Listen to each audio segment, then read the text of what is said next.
yesterday. He was howling at the sky because I think he could sense that the snow was coming.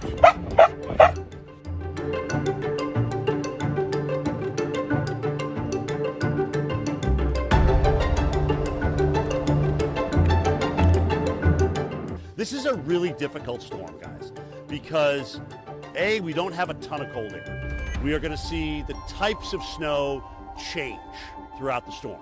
It will be a heavy wet snow, which will go to a much drier snow as the Arctic air. What I think is going to catch a lot of you off guard is even when the snow stops, the wind is going to blow, and maybe the hardest for the whole storm, all right, as Arctic air ushers in.